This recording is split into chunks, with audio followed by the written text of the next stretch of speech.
All right, so we're going to pick back up with the metric system.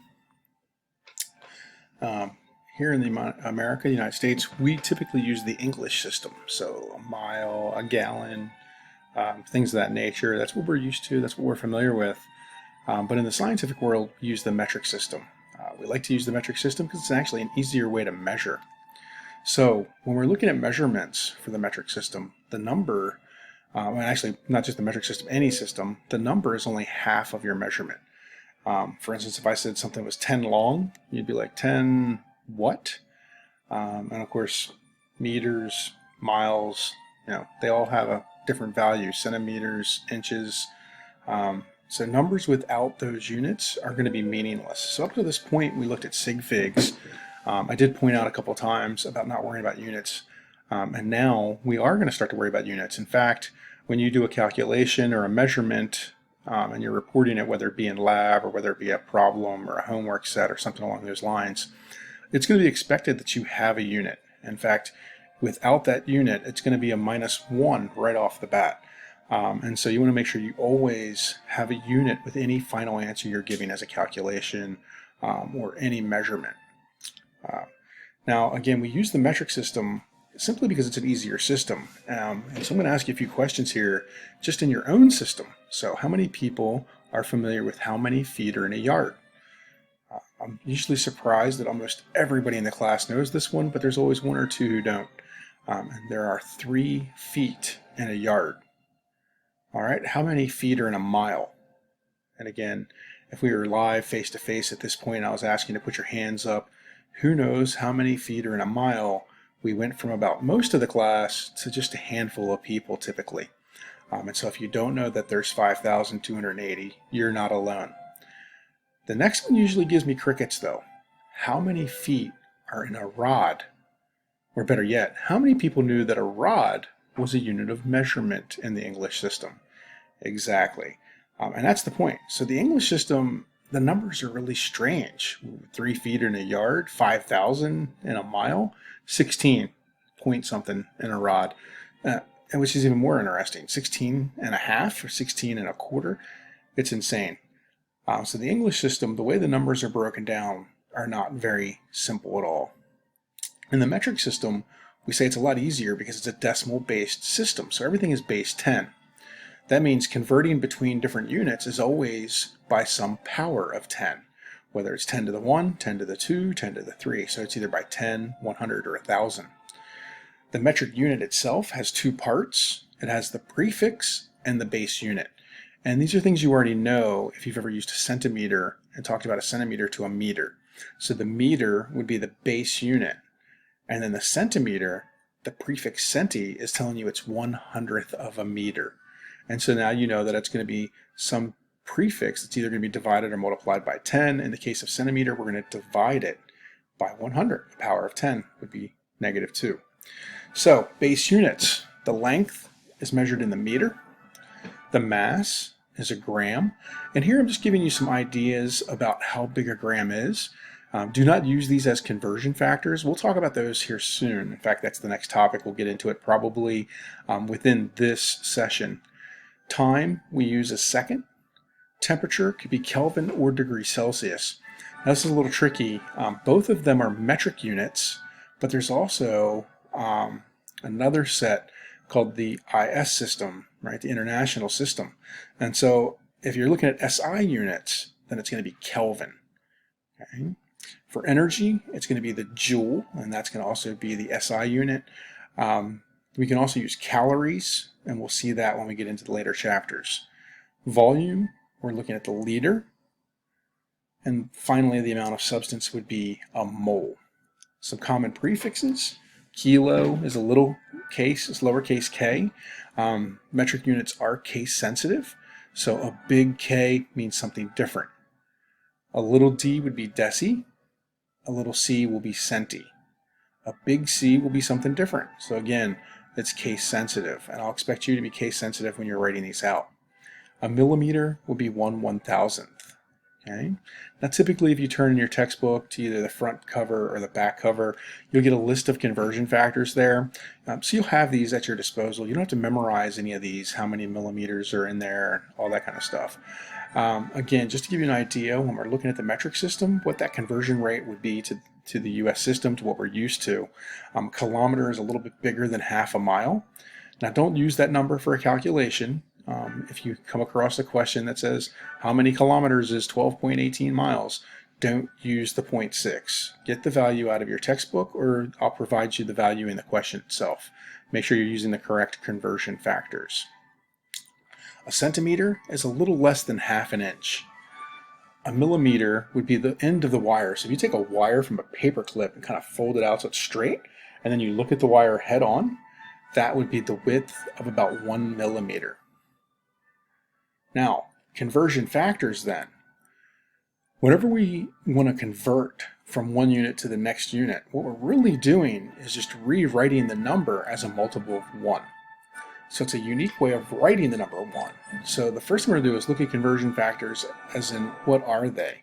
And they're going to be based on statements of equality. So in the same system, a conversion factor is going to be defined as having unlimited number of significant figures because it's of an exact value. There are exactly 100 centimeters in 1 meter. Now, if I cross systems, that's going to give us a different situation to deal with. So in other words, it's not that there's exactly 0.6 miles in a kilometer, right? There's going to be an actual value there. That's going to be 0.5 and some change. And that's what we're going to use whenever we need to make a conversion across systems. Now, all of these conversion factors are going to start with what we call an equivalent statement. So in other words, we're going to have some big number with a small unit is going to be equal to some small number with a big unit. So for instance, 100 centimeters would be equal to 1 meter. Or if you prefer, we'll get even smaller. 1,000 millimeters is equal to 1 meter. So we have a big number, 1,000, but it's got a small unit, the millimeter. And that's going to be equal to some small number, in this case 1, with a big unit, the meter. Now, if I want to use a conversion factor, what I'm going to do is start with that statement of equality. So, kilograms to grams. If I want to write a conversion factor that allows me to measure kilograms to grams, then what I'm going to do is go to my textbook and I'm going to find that value, that statement of equality that says kilograms to grams. So, we're going to have 1 kilogram is equal to 1,000 grams. Now that's my statement of equality. Now if I want to write a conversion factor that's going to convert kilograms to grams, then what I want to do is write it in a way that I eliminate the grams and I end up in kilograms. And so the rule of thumb here is whatever I want, I'm going to put on top. And so if I want the answer to be in kilograms to grams. Oh, wait, we want the answer to be in grams, right? Because we want to go from kilograms to grams. We want to be in grams. So that means I'm going to put 1,000 grams on the top. And I'm going to divide that by whatever it is I'm trying to get rid of. In this case, 1 kilogram. So, differences here in just the semantics. This was a statement of equality. We use those statements to generate a conversion factor. Now, if you notice, I could flip these two around and I'd have a different conversion factor. So every equivalent statement will generate 2 conversion factors. All right, so every equivalent statement generates 2 conversion factors. All right. So, what about feet to inches? So again, I might go look up if I need to figure that out, that there are 12 inches equal to 1 foot. I'll start with that equivalent statement, and then I'll want to draw out the conversion factor to get inches on top. So I'd have 12 inches over top of 1 foot. Now, when I cross systems, and here we can see we have quarts going to liters. Notice we now have decimal points. We have 1.096 quarts is equal to 1.00 liters. That's telling us that these are measured quantities. This is not an exact value. And so we do have to worry about the number of significant figures. If I decide to use this conversion factor, how many significant figures will I be allowed to use in a calculation? Well, the 1.096 would be 4 sig figs, 1.00 is 3 sig figs, and so my final answer would be 3 significant figures. It's always going to be the least amount, remember. So, well, all this headache about conversion factors, what are they even good for? Well, basically, it's just going to let us multiply by 1 in a creative fashion to change units. So let's look at a little practice problem here. 13 inches is how many yards? Well, the first thing I need is a statement that's going to put these two to equivalency. So 36 inches is equal to 1 yard. Now maybe you need to use 2 statements, right? So maybe I can't find that one directly, but I find that there's 12 inches in 1 foot, and I find there's 3 feet in 1 yard. We'll look at how we can do that. We can actually just do 2 calculations and have it done. In this case, we're able to find 36 inches is equal to a yard. So what I want to do then is figure out how many yards. So I want yards on top. So I have 1 yard over 36 inches is equal to 1. Now I can multiply that by any value of inches. The inches will cancel out, and I'll be left with yards. So I'm going to take my 13 inches then, and I'm going to multiply it by 1 yard over 36 inches. Inches cancel out, and I'm left with yards, just as we predicted. So now I can run that through my calculator. I can worry about sig figs. My answer here should only have 2 significant figures based on the 13. The 1 yard over 36 inches, remember, is an exact value and does not impact my significant figures. So the 1 in 1 yard does not mean I only get 1 sig fig. Because it's part of the conversion factor, I get 2 sig figs based on the 13 inches. All right. So conversion factors then, they're called conversion factors because they allow us to convert units. So really, again, you're just multiplying by 1 in a creative way. And you don't have to memorize any of these equivalent statements. That, like I said, they're usually in the back of your textbook, in a cover, or they could be in the chapter. So when we go to have an exam, or you're going to go to take a quiz, or some sort of assignment, make sure you're ready. Make sure you know where those things are. You go find them, and you have them so that when you get ready to start that assessment, you have that equivalent statement already ready. Sometimes they'll even be just in the question by itself. So here we go then. Another measuring system has different units of measure. 6 feet is equal to 1 fathom. 100 fathoms is equal to a cable length. 10 cable lengths is equal to a nautical mile. 3 nautical miles is equal to 1 league. And now your practice problem question is this. Jules Verne wrote a book, 20,000 Leagues Under the Sea. How far is this in feet? All right, you might want to hit the pause button here. Give yourself some time to work this problem out.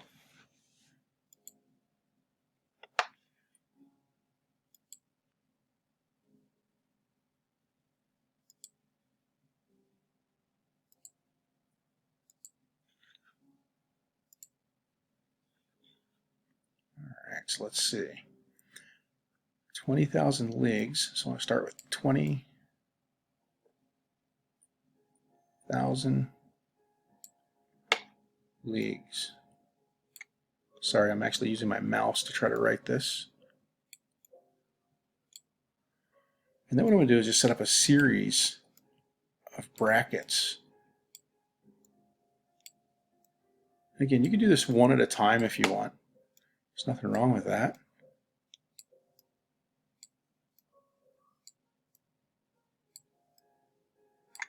And now what I'm going to do is start canceling units. So here I have leagues. I want to get rid of leagues, right? I want my answer to be in feet. Now when I look up here at these statements, I don't have anything that takes me right from league to feet. What I'm going to have to do is go through each set here. So I have league is equal to nautical mile. So I'm going to put 1 league on the bottom. I'm going to put 3 nautical miles on the top. And again, that won't give me my answer, but it gets rid of leagues. Next, I need to get from nautical miles, I'm going to go to cable lengths, because that's what's in my table here, my statements. So for every 1 nautical mile, put that on the bottom, because I want to get rid of those nautical miles, it's going to give me 10 cable lengths. Nautical miles will cancel out. If I stop here and I just do the math, then my answer would be in cable lengths at this point. I want to get rid of that. So 1 cable length, told is equal to 100 fathoms.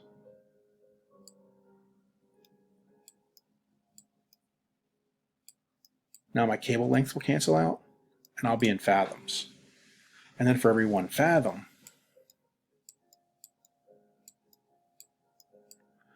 it's going to be 6 feet.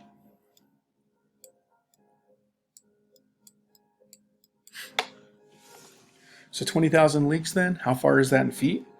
Well, we're going to get out our handy dandy calculator. We're going to take 20,000. I'm going to multiply by the top, which is 3 times 3. I'm going to divide by the bottom, in this case 1. I'm not going to actually take the time to divide by 1 because we know that's not going to change the answer. The next step we have is times 10. Again, would be divide by 1, then times 100.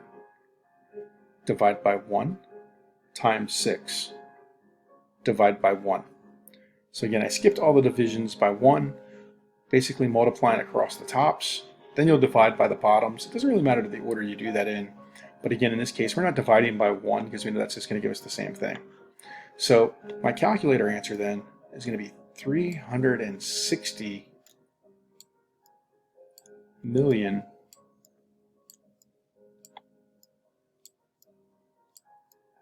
feet. Well, that's my calculator answer. Now I do have to worry about significant figures, but here the significant figures are a little strange. Jules Verne wrote a book, 20,000 Leagues Under the Sea. So we don't know, is that an exact value that he counted 20,000 leagues, or did he measure 20,000 leagues? It does have an impact. If we just say it's counted, then that's our final answer and we're done. If we say this is a measurement, then we only get 1 sig fig, and we'd have to round this to 400 million feet. In this case, I'm just happy if you got through all the conversions, understood them all, and came out with this calculator answer of 360 million. So if you did, kudos to you, great job.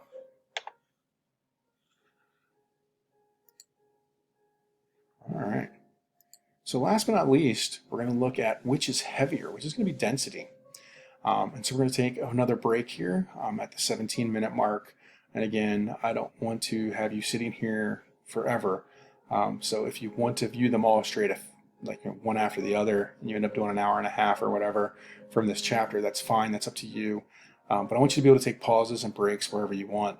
Hopefully you're taking notes with each one of these as well. So you're writing these down, you're getting your answers together, working through the practice problems, things of that nature. Feel free to contact me with those questions. Again, email is usually the best way to get a hold of me. You can email me and then set up an appointment if you want. So if it's something you want to see me write out or see how the problem is being worked, or you have questions about how you're working the problem, or you're looking for some sort of detail, again, feel free to set up an appointment with me on Zoom and enjoy your day. There's, like I said, probably one more section. We'll look at density and then finish out with problem solving for this chapter, chapter 2.